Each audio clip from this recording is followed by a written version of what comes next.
Continua conosco hoje o oncologista e presidente do Conselho Administrativo da Rede Oncoclínicas do Brasil, Bruno Ferrari. Como a gente estava falando no primeiro bloco, eu queria saber agora do senhor em relação àquele paciente que antigamente era muito comum se dizer: com este paciente não há mais solução. Isso ainda ocorre hoje, doutor? Não, primeiro que a gente não aceita, não há o que fazer.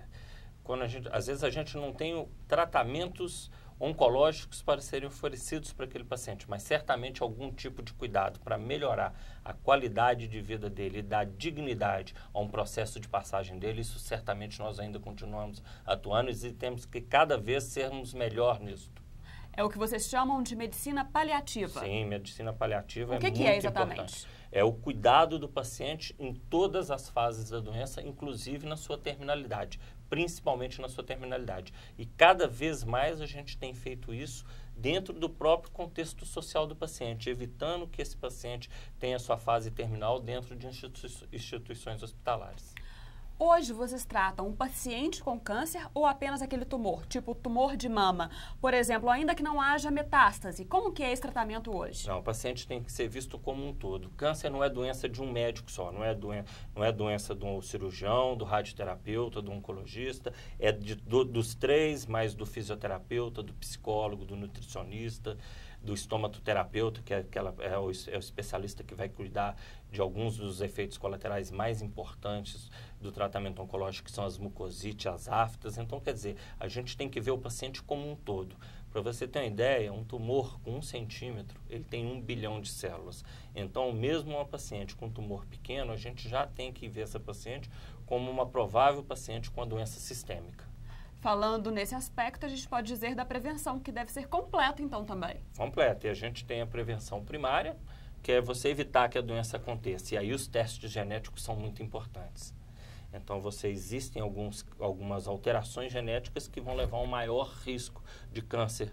No caso do câncer de mama, a gente conhece 2 genes muito bem, que é o BRCA1 e o BRCA2. E quando eles estão mutados, aquela paciente tem, ao longo da vida dela, uma chance de até 85% de vir a desenvolver o câncer de mama. Então, essas pacientes vão ser abordadas do ponto de vista até mesmo de cirurgias profiláticas, mastectomia profilática, oforectomia profilática, tomar anti-hormônios profilaticamente para que o câncer não se desenvolva.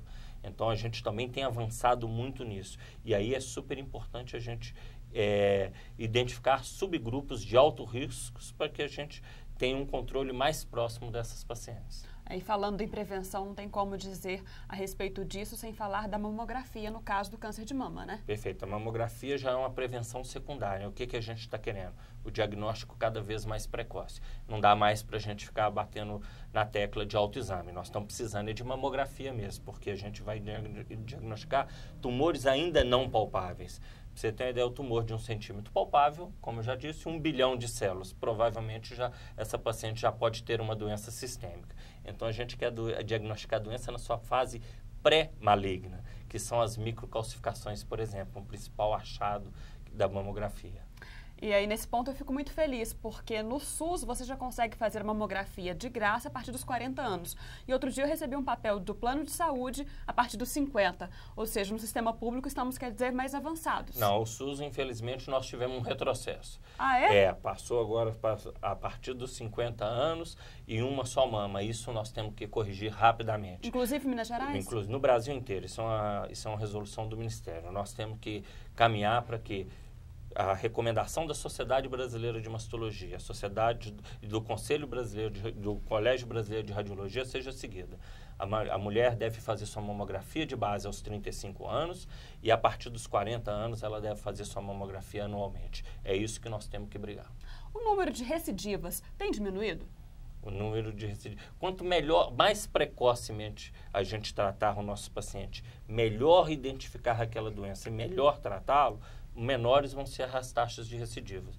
Um tumor de 1 centímetro adequadamente tratado tem 90% de chance de cura. Então, como a gente hoje tem 50% dos nossos diagnósticos no Brasil feitos no estádio 1 e 2, certamente nossas taxas de recidivas vão diminuir ao longo do tempo. Doutor, todos os dias a gente lê no jornal aquelas notícias assim, pesquisa-se agora uma nova droga para o câncer com a saliva do carrapato. Por exemplo, essa eu li hoje. Mas, finalmente, quando teremos uma cura para o câncer? Ou isso não é possível? Já existe cura para o câncer. Então, nós estamos aqui falando que uns tumores diagnosticados precocemente têm taxas de cura maior. O que nós não temos é a bala de prata, aquele remédio que vai resolver o problema de todos os pacientes. Então, o segredo vai ser cada vez mais nós caminharmos para a individualização do tratamento.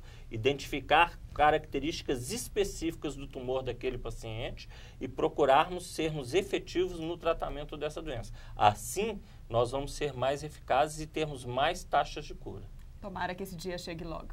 Não, esse dia já chegou, esse já é o nosso presente. Hoje a gente já tem testes moleculares disponíveis, não no sistema público, mas na saúde suplementar, que permitem que a gente identifique alvos terapêuticos específicos e drogas mais específicas e menos tóxicas, como a gente já falou anteriormente. Muito obrigada pela entrevista, uma ótima noite para você. Obrigado, boa noite a todos. O Notícias de Minas termina aqui. Os destaques do Brasil e do mundo, às 10h20 no Rede TV News. Para você, uma boa noite e até amanhã.